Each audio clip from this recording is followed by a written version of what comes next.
up, people? How's it going? So there's no One Piece chapter this week, and as a result, I'm doing this. Also, the past 2 chapters, if we're being quite honest, just keeping it 100% real with you guys, have been kind of meh.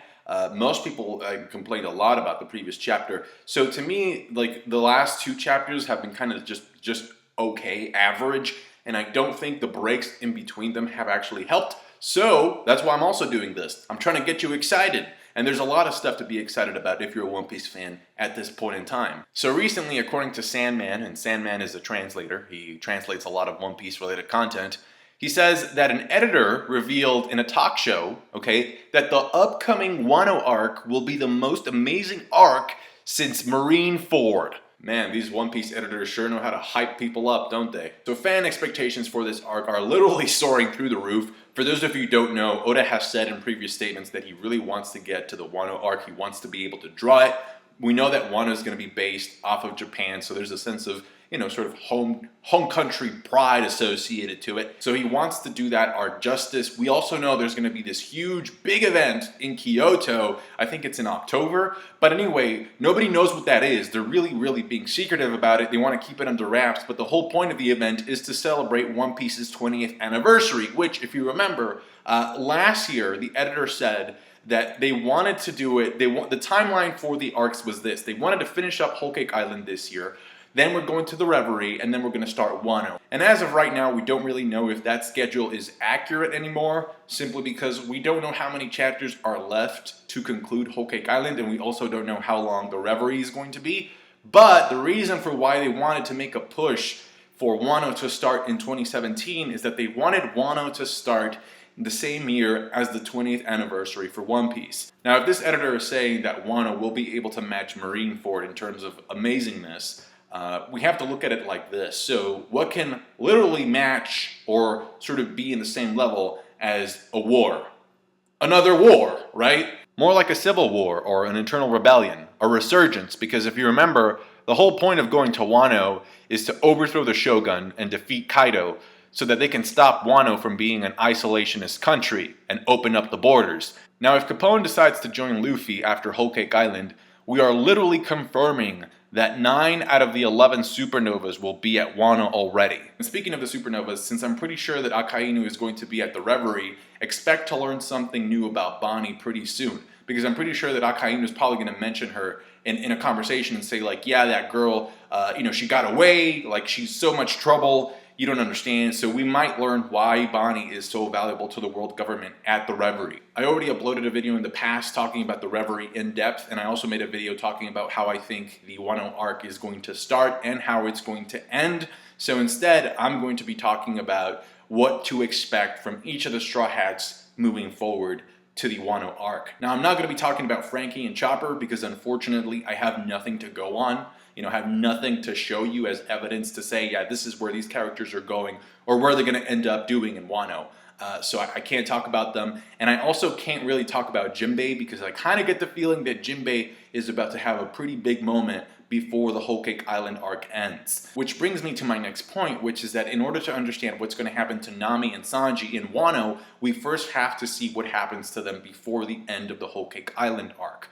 My logic for that is this. If each of them gets a new feat, some type of new ability, in Sanji's case, perhaps even a new mode. Let's say that he's baking the cake, and by the way, I don't like the idea, but I think what could sort of make up for the idea of him baking the cake for Big Mom is that he somehow unleashes a new mode to fight some of Big Mom's subordinates while he's cooking or while he's trying to get, to Pudding to help her out with the cake or something like that.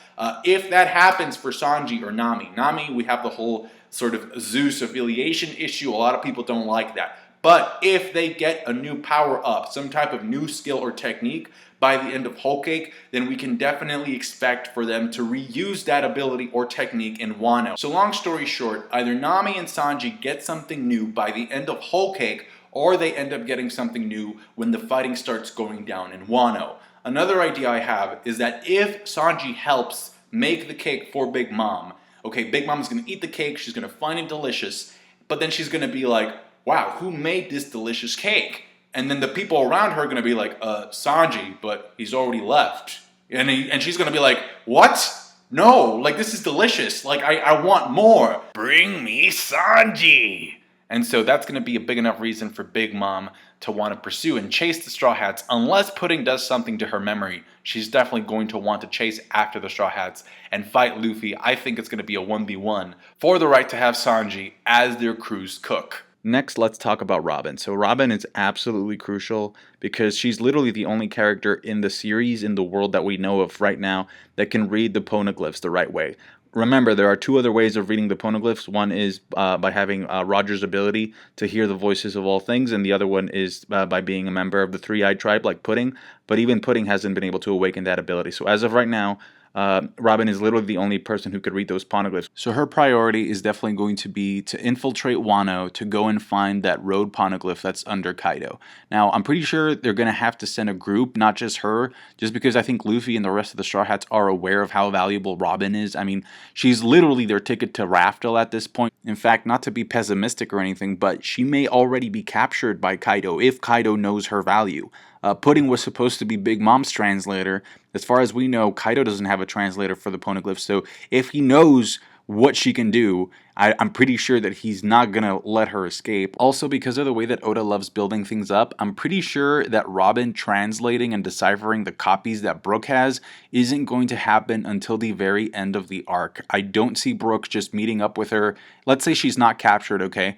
Pretty sure it's not going to be like, yo girl, I got these copies, let's translate them so that we can get moving. No, pretty sure Robin's going to translate everything she finds, plus the Brook copies, at the end of the arc. Another idea I have is this. So let's say that Big Mom wants to pursue and chase the Straw Hats to fight them, but she doesn't want to go into Wano because she thinks Luffy's not worth that much trouble, and also if she goes into Kaido's territory, that will upset the balance of the Yonko. So let's say that that's what happens. If Pudding awakens her ability to read the poneglyphs by the end of the Whole Cake Island arc, then Big Mom can ask Pudding, tell me what they say.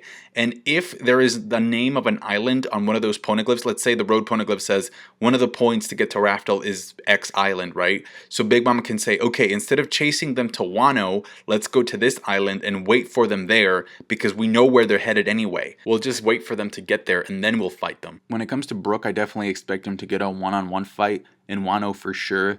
For one, Wano is the home of the samurai, and Brook technically isn't a samurai, but he's a swordsman, so it would just be a waste of an opportunity for him not to get a 1v1 there. Also, when he was fighting Big Mom in the throne room, unfortunately, the fight was skipped, but I think it was intentional because the outcome of the fight was he got captured, but he was able to injure Prometheus. And Big Mom, these are Big Mom's words. She says, nobody has ever been able to injure Prometheus. And in that same scene, Prometheus tells Big Mom, that wound that Soul King gave me opened back up. I thought it was healing, but no, it was way too deep. So I definitely think that we will see the move that Brook pulled on Prometheus. He's going to use it in an opponent on Wano, and we'll see it full force. Next up is Usopp. So the team that left for Wano as of right now has spent a considerable amount of time with each other, I would say. They maybe even had time to learn or do some training. And so I think that Usopp has been under the guidance of Raizo since we last saw him. And the reason for this is that if you look at Raizo as a character, he's very quirky, but his skills are similar to the ones that Usopp could find useful in battle.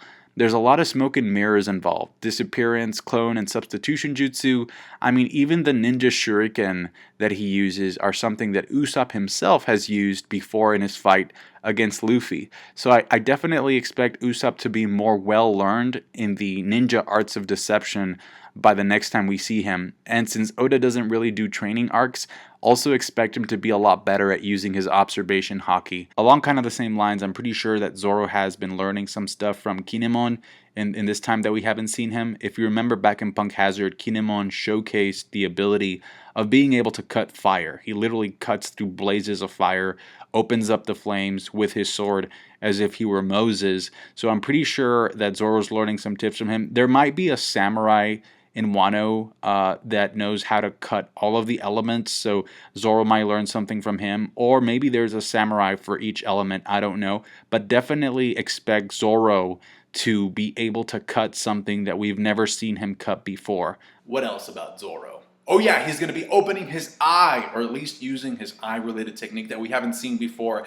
I have a feeling that the reason why he has to keep that eye closed, or at least why he has a scar, is because he can't be spamming his eye technique everywhere he goes, otherwise it would just drain him way too much. It would probably leave him paralyzed if he used it too much. In fact, I think Zoro gave that scar to himself as a reminder, as a way of disciplining himself to not open up that eye unless it's absolutely necessary. Zoro has not been pushed to the limit ever since we entered the New World. I definitely think that's going to happen in Wano.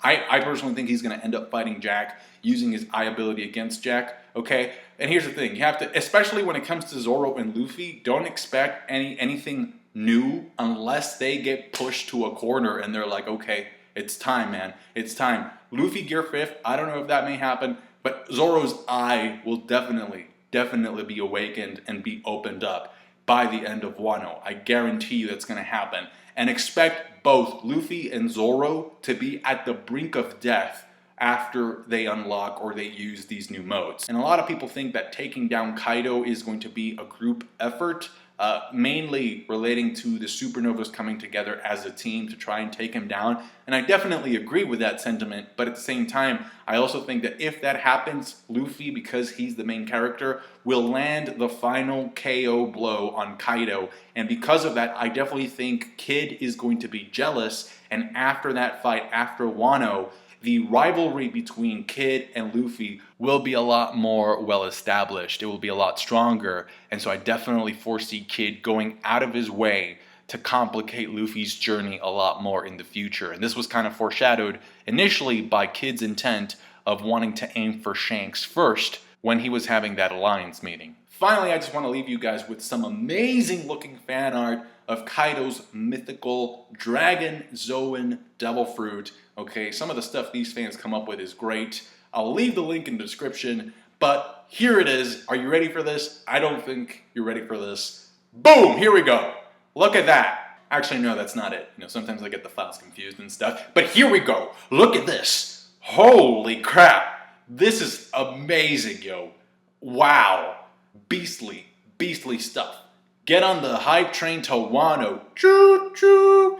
Thank you so much for watching. Please like the video if you did. I really appreciate that. Subscribe to my channel for more One Piece related content and reviews. Comment down below with your thoughts about the stuff that I talked about in this video. And I'll catch you guys later. Thank you. Bye.